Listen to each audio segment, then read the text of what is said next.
बच्चों, fund flow का chapter चल रहा था। हम काफ़ी क्वेश्चन कर चुके हैं।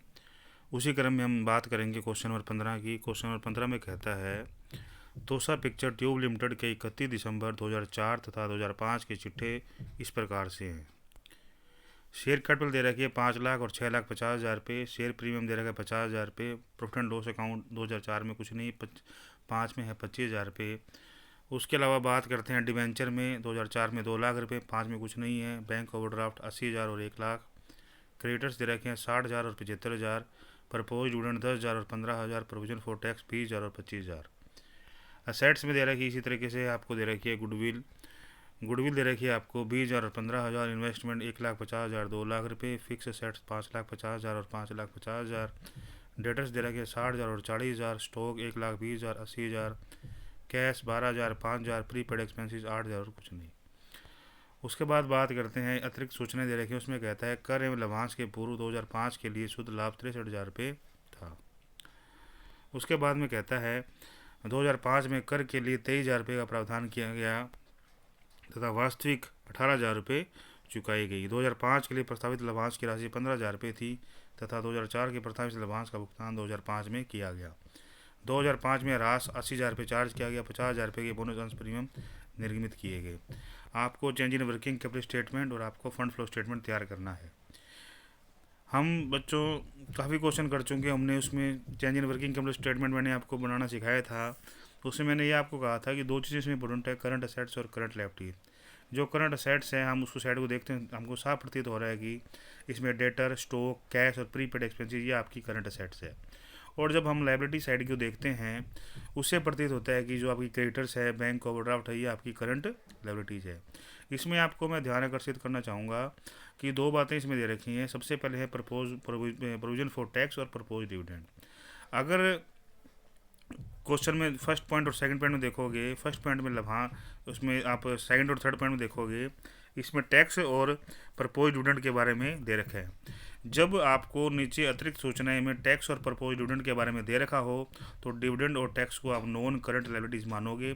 इसके अलावा अगर मान लीजिए अतिरिक्त सूचना में कुछ भी नहीं कहता तो इसको आप टैक्स और डिविडेंड को करंट लायबिलिटीज मानोगे। ठीक है। और जो भी इसको करंट लायबिलिटीज मानो या नॉन मानो उसके बारे में आप उसमें क्लियर टिप्पणी लिखोगे। इसमें कोई ये क्वेश्चन आपका गलत नहीं होगा।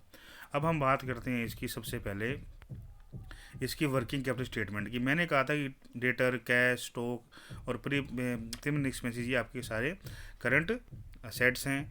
उसके बाद में करंट लायबिलिटीज में बैंक ओवरड्राफ्ट और क्रेडिटर्स, ये स्टेटमेंट आप स्क्रीन पर देख रहे हो। इस तरीके से हमेशा की तरह आप इसमें लिख लोगे करंट असेट्स और करंट लायबिलिटीज। और उसके बाद में जो करंट असेट्स है उसके चारों के चारों डाटा डिक्रीज हुए हैं। इसी तरीके से जो करंट लायबिलिटीज है उसके दोनों डाटा डिक्रीज हुए हैं। इस तरीके से जो इंक्रीज वर्किंग कैपिटल जो आएगी, इसी तरीके से जो डिक्रीज वर्किंग कैपिटल आएगी वो आएगी 1,10,000 रुपये से आ जाएगी। अब उसके बाद में जो हम बात करेंगे इसकी अतिरिक्त सूचनाओं की। अतिरिक्त सूचनाओं में सबसे पहले कहता है कर एवं लाभांश के पूर्व 2005 के लिए शुद्ध लाभ 63,000 रुपये था। देखो, जब हम क्या करते हैं, हम adjustment profit and loss account तैयार करते हैं। जब आप adjustment profit and loss account तैयार करोगे तो फर्स्ट पॉइंट का कोई मतलब नहीं रह जाता। ठीक है, इसलिए इसको हम काम में नहीं लेंगे। दूसरी बात, उसके बाद 2005 में कर के लिए 23,000 रुपये का प्रावधान किया गया तथा कर की वास्तविक राशि 18,000 रुपये चुकाएगी। ठीक है। और टैक्सेशन की अमाउंट इसमें दे रखी है 20,000 रुपये और 25,000। ओपनिंग स्टॉक 20,000 रुपये, क्लोजिंग स्टॉक 25,000 रुपये दे रखे हैं। तो हम क्या करेंगे, सबसे पहले हम टैक्सेशन अकाउंट बनाएंगे। ठीक है। उसमें देखेंगे बाई बैलेंस बीडी 20,000 रुपये, टू बैलेंस सीडी 25,000 रुपये और बैंक के मन चुकाया टू बैंक 18,000 रुपये।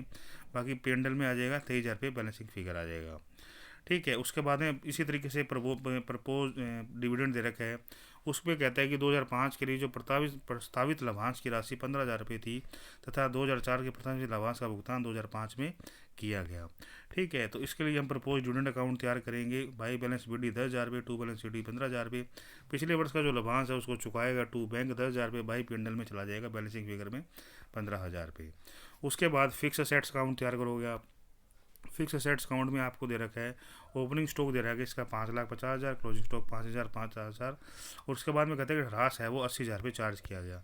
तो फिक्स असेट अकाउंट तैयार करोगे तो उसमें जो बैलेंसिंग फिगर आ जाएगा 80,000 का, आ जाएगा एक प्रकार से आपकी परचेज, आप स्क्रीन पे आप देख रहे हो। उसी तरीके से शेयर कैपिटल अकाउंट तैयार करोगे, इसका ओपनिंग बैलेंस लिखोगे, क्लोजिंग बैलेंस लिखोगे और बोनस शेयर लिख दिया।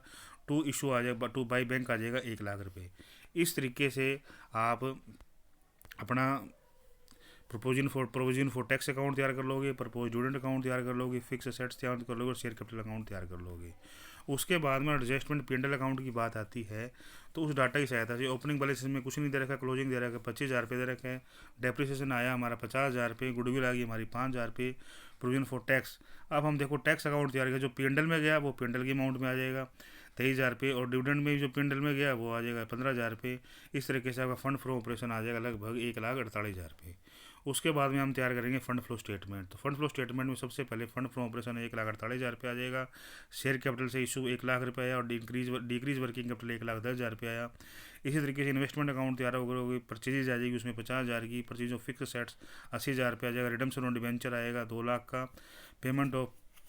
पेमेंट ऑफ डिविडेंड करेंगे वो 10,000 रुपये और टैक्स का हमने किया 18,000। इस तरीके से हमारा जो फंड फ्लो स्टेटमेंट 3,58,000 से मिल जाएगा। ठीक है, अब जो बात करेंगे, जो इसमें जो क्वेश्चन था, जो 15 नंबर क्वेश्चन था, इस 15 नंबर क्वेश्चन में जो इंपॉर्टेंट चीज़ें थी वो थी टैक्स और डिविडेंड के बारे में, समझोन के बारे में बताया गया था। जब प्रोविजन फॉर टैक्स और डिविडेंड के बारे में नीचे अतिरिक्त सूचनाएं दे रखी हो तो हम इन्हें नॉन करंट लायबिलिटीज़ मानेंगे, अगर सूचनाएं नहीं दे रखी तो इनको करंट लायबिलिटीज़ मानेंगे। ठीक है, ये इसमें मुख्य बात थी। बात करेंगे क्वेश्चन नंबर 16 की। क्वेश्चन नंबर 16 में आपको वैसे ही तैयार करना है, आप लोगों को तैयार करना है change in working capital statement और फंड फ्लो स्टेटमेंट तैयार करना है।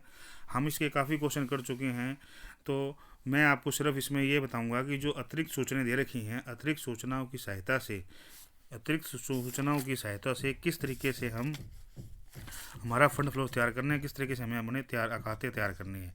क्वेश्चन नंबर 16 देखने से प्रतीत होता है कि जो हम असेट साइड में देखते हैं कि स्टॉक, डेटर, बैंक और कैश ये आपकी करंट असेट्स होंगे। उसके अलावा आपका प्रोविजन फॉर टैक्स क्रेडिटर और प्रोविजन फॉर डाउटफुल डेट्स ये आपकी करंट लायबिलिटीज़ होंगे। बाकी इसमें अतिरिक्त सूचनाएं दे रखी हैं, इसलिए इनको डिविडेंड को और टैक्स को हम उसको नॉन करंट लायबिलिटीज़ मानेंगे। ठीक है, अब उसमें सबसे पहले कहता है कि वर्ष में चुकाया गया कर दे रखा है, ये आपसे कहता है कि वर्ष में जो चुकाया गया कर 6,000 रुपये है, तो हम इसका क्या करेंगे, हम इसका प्रोविजन फॉर टैक्स अकाउंट तैयार करेंगे। इसमें बाय बैलेंस बीडी 5,000 रुपये और टू बैलेंस सीडी 7,000 रुपये आएगा, और उसके बाद में चुकाया कितना, टू बैंक 6,000 रुपये और पिंडल में चला जाएगा 8,000 रुपये। इस तरीके के बाद दूसरा जो खाता आएगा वो आता है भूमि भवन का पुनर्मूल्यांकन किया गया था, पुनर्मूल्यांकन पर लाभ 50,000 रुपये लाभ हानि खाते के क्रेडिटर में स्थानांतरित किया गया है। तो हम प्लान एंड बिल्डिंग अकाउंट तैयार करेंगे। इसका opening balance BD, closing balance CD. Opening balance दे रहेगा 2,27,000 और क्लोजिंग बैलेंस दे रहेगा इसका क्लोजिंग बैलेंस बिल्डिंग अकाउंट देखें, बिल्डिंग में देखेंगे हम, बिल्डिंग में दे रखा है ओपनिंग बैलेंस दे रखा है इसका 50,000। बिल्डिंग अकाउंट का ओपनिंग बैलेंस दे रखा है, ये दे रखा है land and building account, plant and machinery का 50 और 60। ठीक है, और लैंड एंड बिल्डिंग 2,27,000 रुपये और 2,71,000 रुपये। तो ओपनिंग बैलेंस 2,27,000 रुपये और बाई बैलेंस सीडी 2,71,000 रुपये आएगा। उसके बाद में टू पी&एल कर देंगे। ठीक है, टू पी&एल कर देंगे, उसमें आपको दे रखा है 50,000 रुपये का दे रखा है। क्या दे रखा है, ये 50,000 रुपये का आपको ये दे रखा है land and building profit on revaluation of 50,000। तो इसमें लिख दोगे टू पी&एल ब्रैकेट में रीवैल्यूएशन प्रॉफिट। ठीक है, और उसके बाद में जो इसका जो डिफरेंस आएगा वो आएगा डेप्रिसिएशन।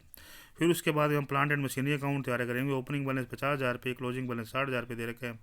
ठीक है, उसके बाद में आपसे ये कहता है कि इसमें 10,000 रुपये की मशीन खरीदी गई जिसका भुगतान ऋण पत्रों के द्वारा निर्गमन से किया जाएगा। तो हम इसमें दिखा देंगे टू डिबेंचर 10,000 रुपये से, और जो बाकी जो डेप्रिसिएशन दे रखी है बाई डेप्रिसिएशन 6,000 रुपये, और जो बाकी जो बचेगा बैलेंसिंग फिगर में वो आपकी प्लांट एंड मशीनरी की परचेजेज आ जाएगी। ठीक है, इसकी सहायता से हम एडजस्टमेंट पी&एल अकाउंट तैयार कर लेंगे, और उसके बाद हम क्या है इसका फंड फ्लो स्टेटमेंट हम तैयार कर लेंगे। तो ये जो एडजस्टमेंट थे, एडजस्टमेंट का किस तरीके से हम करना है, इसकी मैंने PDF फाइल आपको भेज दी है। इस क्वेश्चन को आपको घर से करना है। घर से करने के बाद में इसकी जो छोटे छोटे अकाउंट्स आपको तैयार करने हैं, अकाउंट्स तैयार करने के बाद इसमें जो परचेज होगी, जो इसमें सेल्स होगी, और जो इसमें आपके टैक्सेशन के टैक्स अकाउंट बनाए उसकी सहायता से जो उसमें अमाउंट आई है, इसकी सहायता डिबेंचर अकाउंट बनाओगे। ठीक है, ये सारे के सारे आप चीज़ें तैयार करनी है। तैयार करने के बाद में आपका फंड फ्लो स्टेटमेंट तैयार हो जाएगा। ठीक है। और ये आपको 15 नंबर क्वेश्चन मैंने इस 15 नंबर क्वेश्चन और क्वेश्चन नंबर 16 की मैंने PDF आपको भेज दी है। ये आप क्वेश्चन घर से करना। 15 नंबर मैंने करा दिया, 16 नंबर क्वेश्चन आप घर से करने की कोशिश करना, आपसे हो जाएगा। धन्यवाद।